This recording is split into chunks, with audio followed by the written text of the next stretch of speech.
I'm going to dive right into solving the many mysteries of FNAF 4, my favourite game, but right before I do, I really want to clarify something quickly.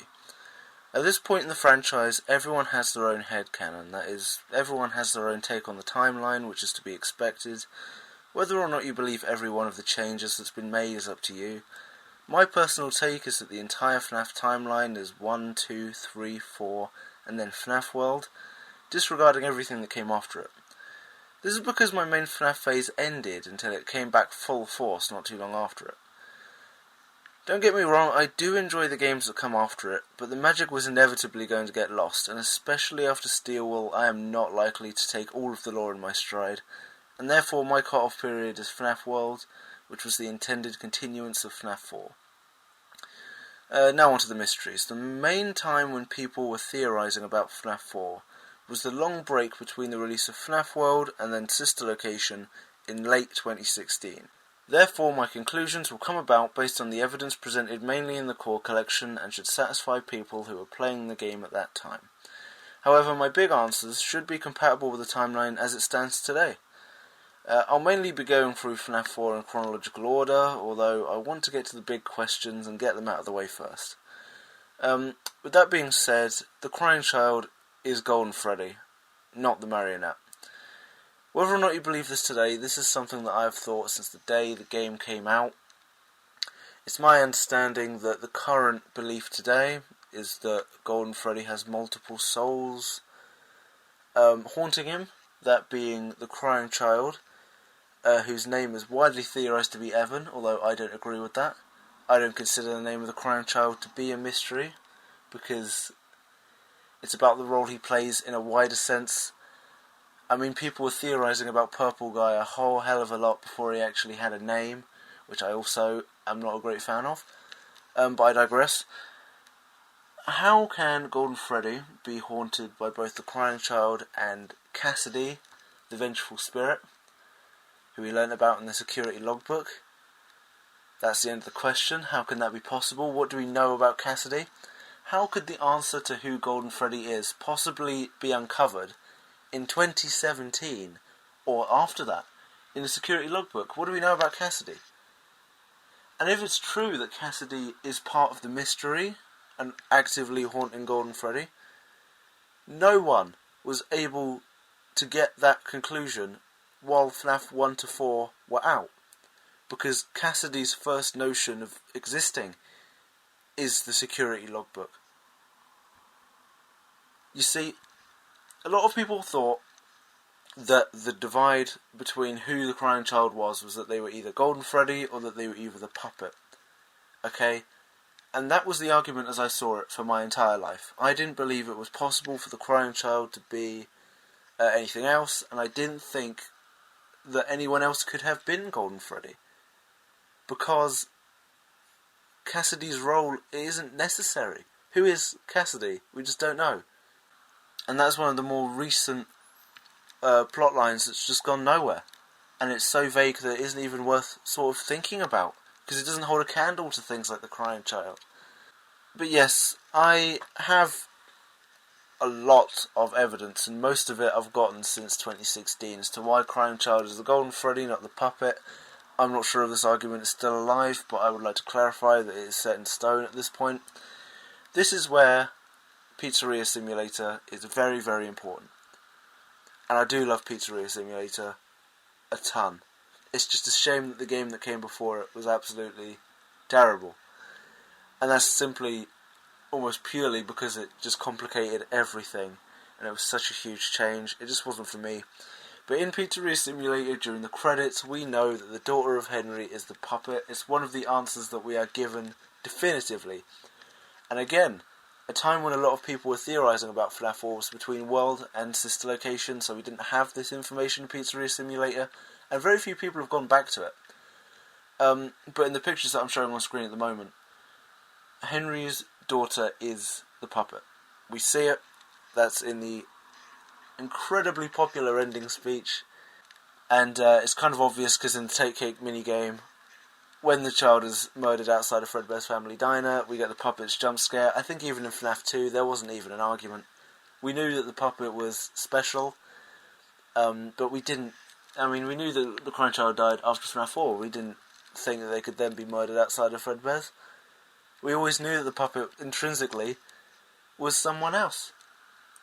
And if that isn't enough for you, then if it's true that we play as Michael Afton in FNAF 1, 2, 3 and 4, which I also believe, then it would make a lot more sense for Golden Freddy to then be the crying child.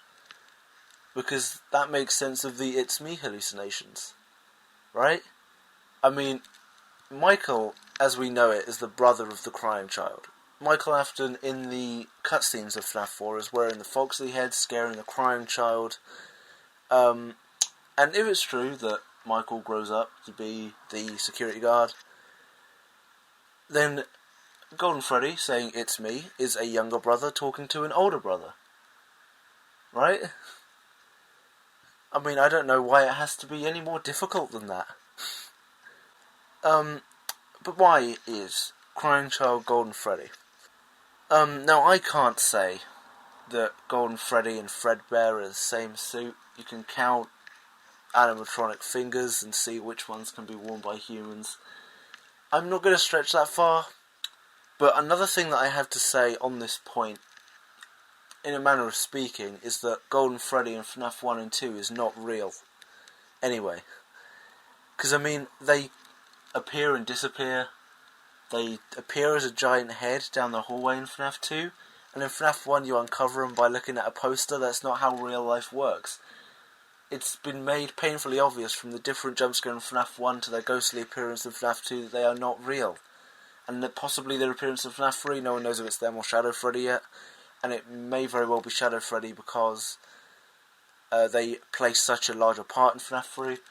But Golden Freddy is a hallucination. I don't think we've ever seen Golden Freddy in real life, other than possibly Fredbear in FNAF 4, but I don't know if they're the same one. One may be a Springlock one may not be. But I feel like in FNAF 2 when they say, and I know that the calls may be pre-recorded because it says "Welcome to your summer job" and it's in November, when they say that someone used one of the suits, back then everyone thought it was Golden Freddy because we weren't introduced to Springtrap yet. I never thought it was Golden Freddy, but at the time, that was your only option, to believe that it was Golden Freddy, because we didn't know any other golden suits, we didn't know any other Springtrap alternative, we didn't know any other Springlock suits. Generally, it then just makes sense for the crying child to be Golden Freddy. One other thing to address is that many may believe that the crying child went on to be Shadow Freddy. Already, I don't believe this, because why dedicate an entire game to sorting out who is Golden Freddy? I didn't understand that. I don't believe that. Now, Shadow Freddy does sort of, in the minigames to FNAF 3, it's sort of here and there, but basically Shadow Freddy is leading on the souls of the animatronics to eventually go and murder William Afton in the Springtrap suit. They did play a role, but I think today, if you ask about Shadow Freddy's identity, and I read this on Reddit the other day, people just say, oh, they're the manifestation of agony, they're a vengeful spirit, and they assist the other souls in a way the puppet never could. So, in that line of thinking, why can't Cassidy be Shadow Freddy? Why has no one ever said that before? That's not unreasonable. I mean, if you're going to say the crying child could be Shadow Freddy, there's zero connection there. There's so much more evidence for it being Golden Freddy. And that is that. That is one mystery for me. We're going to move swiftly on to Nightmare.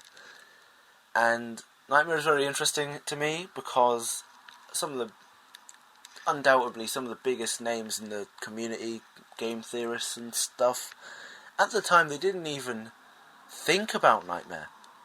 There wasn't a single video they made that mentions Nightmare. And I think Markiplier put through his own theory after playing it, after seeing Nightmare for the first time. But did they think that the answer was too easy? Did they think that we would all just come to our own conclusions? Why did no one ever talk about Nightmare?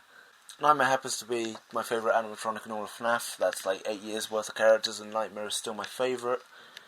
And it is because of their lore significance, and their power, and their appearance. Unlike others who draw on evidence from all walks of the FNAF franchise, books, websites, source codes and everything, I can tell you how Nightmare, my answer would be the same now and in 2016. Nightmare only appears in nights after we've seen the crying child die.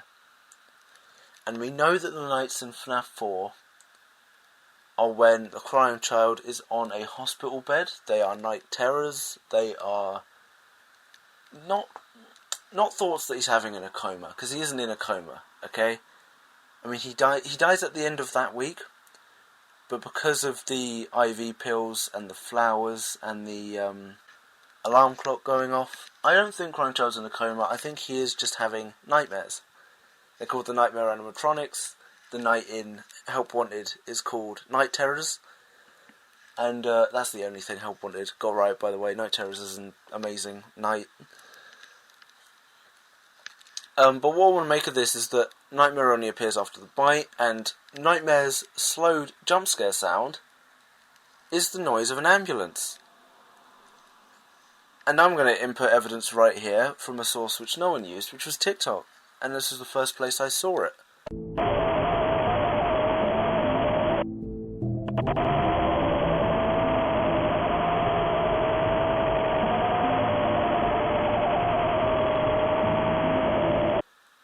I think they traced back Nightmare's reversed jump scare noise to be an ambulance noise from Seattle in the 80s. Now, I don't know if they're in Seattle or Utah. I know there's reason to believe that Freddy's Pizzeria is in Utah. But as far as I'm concerned, I can hear an ambulance. And if it is an ambulance, which it may well be, then this nightmare is terrorizing the crying child after the bite, sort of while he's being taken to hospital in order to have any of the nights in this game at all. Nightmare is the only thing he can think of. Because Nightmare's behaviour is a lot more erratic. It shows that Crying Child is in a much worse place at that time. It's also important to note that Nightmare's colour scheme is the reverse of the Fredbear plush. You can take from that what you will. I don't have a solid answer for that, but that's there. That's a mystery. I do actually want to mention on this point that the Fredbear plush that follows the crying child in all of the cutscenes is on every single screen except for the last one. We don't see him ever in Fredbear's. Like, we only see the Fredbear plush outside. And that's an important distinction to make between Fredbear and Golden Freddy as well, is that the Fredbear plush has a purple hat and bow tie. Golden Freddy's, as far as I can remember, are black. I can't remember, but for some reason we see the Fredbear plush in every screen except the ones in Fredbear's Family Diner. I don't believe the plush is a hallucination. But one thing that no one's ever noticed, or expressed publicly, is that in the first scene, in the first night, there is a Fredbear plush on the bed, but when the night begins, the plush on the bed is just a regular Freddy one. So while I don't believe that the plush is a hallucination, I do believe that the fact that it's been personified into some kind of friend that can follow him everywhere, that's fake. Because it may be just a regular Freddy plush. Next mystery I want to talk about is Nightmare BB. A lot of people don't know why Nightmare BB is canon. They don't think it's possible. There's so much I want to be able to say, so I'm going to say it rather quickly. Again, first cutscene, first night. These are my friends. That's the crying child's response to seeing the plushes of the FNAF 1 animatronics.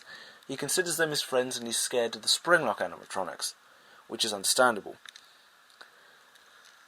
So, who is to say that with the Fredbear and Friends cartoon and FNAF 4 of FNAF 2 taking place 4 years later, that Balloon Boy did not move Pizzeria? Let's say, rather easily, that at the point of FNAF 4 there were multiple locations. There was Fredbear's Family Diner and there was a Freddy's. That it would be where the crying child got the plushes from that he likes. That would be where the withered animatronics were. This is where they would have gotten broken. This is the first location that we never saw. And let's say Balloon Boy was at that one. Crying Child would have seen Balloon Boy, he would have had nightmares of Balloon Boy. And then 4 years later, while the withered ones are retired, Balloon Boy is in good nick and they use him again. This has happened before. Was that description erratic? I'll say it again. Let's say that we already know that there was a location that we never knew. And Scott says that when he leaves things purposefully ambiguous, it's to return to them and make them easier to understand in a future game, which would make sense. But let's say there's a 1983 location, the one with the Freddy, Chica and Bonnie, which then become withered because FNAF 2 is a prequel. And at this location, where you can get these plushes and where the Crying Child went to, there was Balloon Boy. You can't tell me that's wrong. There's no evidence against that. End of story. That's how Nightmare BBs are. Possibly the last mystery, because we've had Golden Freddy, Nightmare BB. So the fourth of 4 major mysteries would be the box, the FNAF 4 box.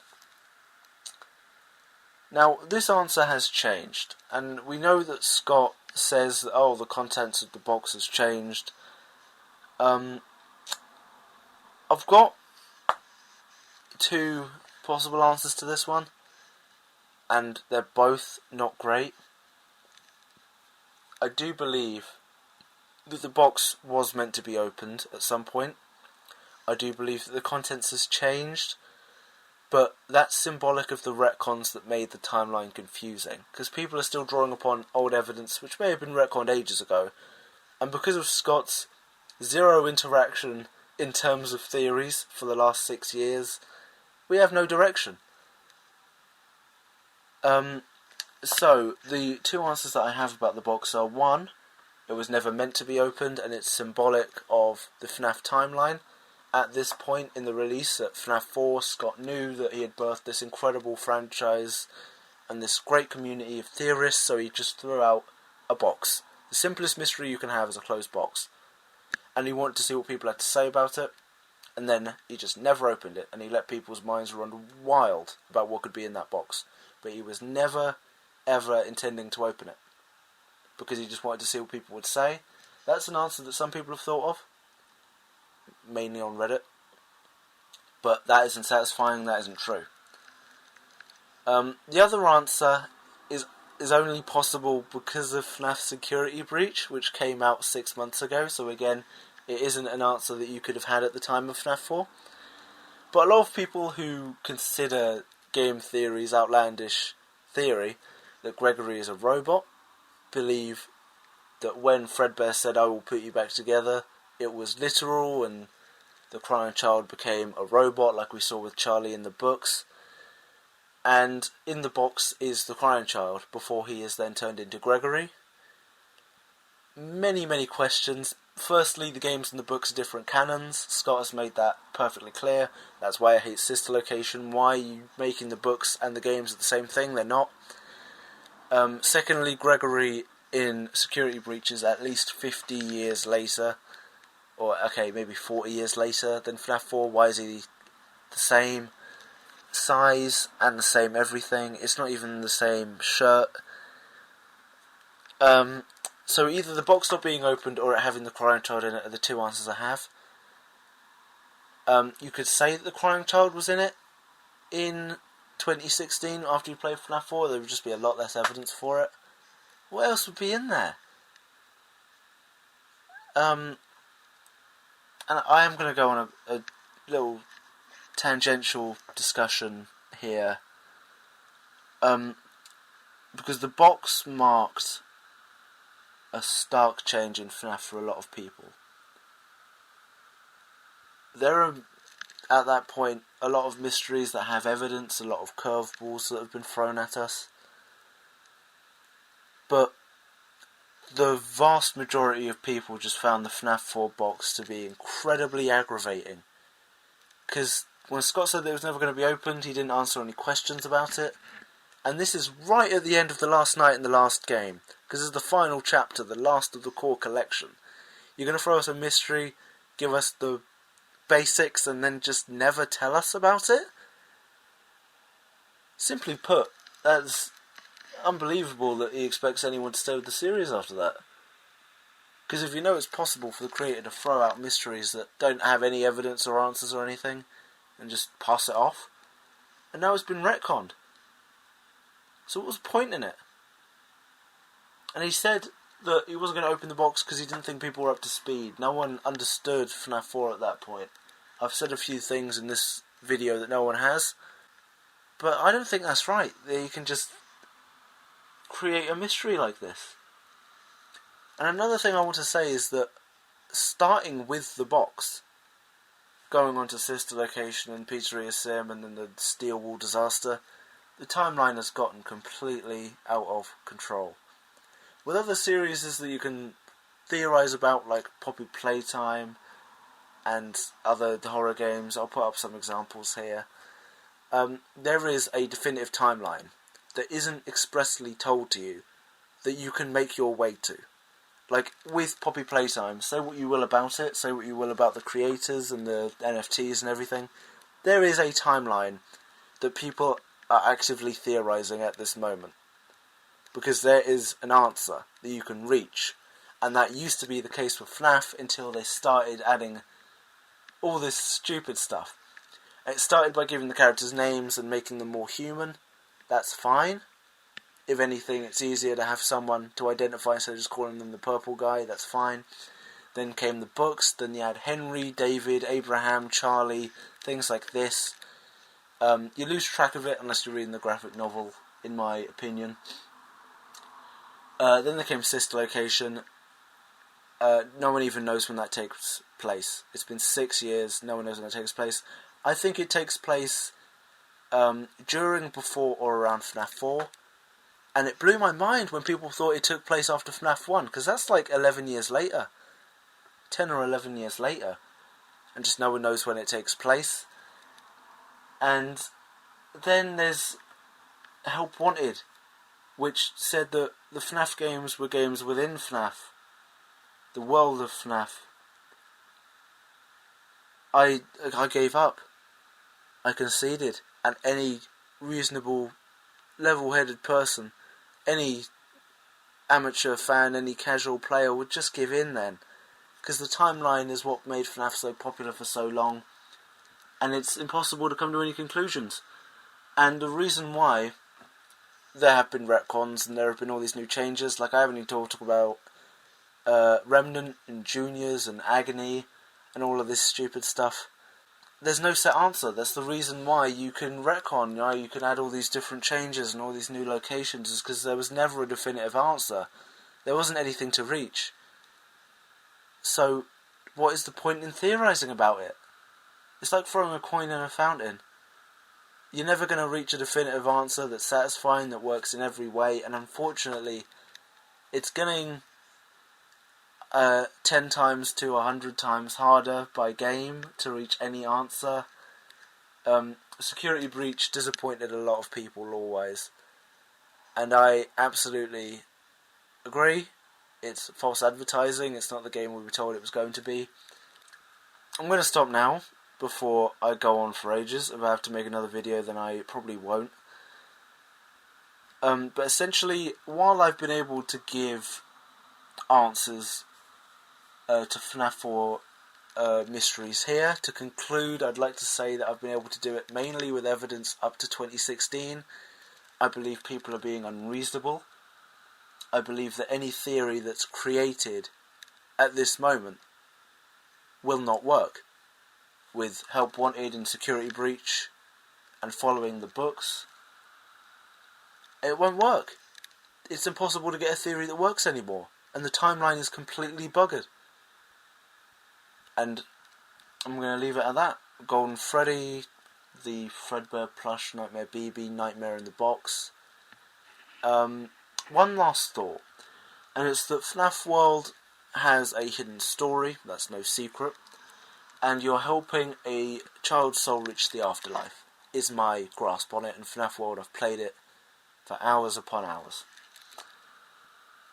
There is an image of an open box in FNAF World, which is why I believe that the box was intended to be opened.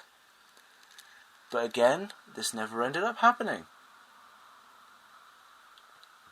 Big surprise there.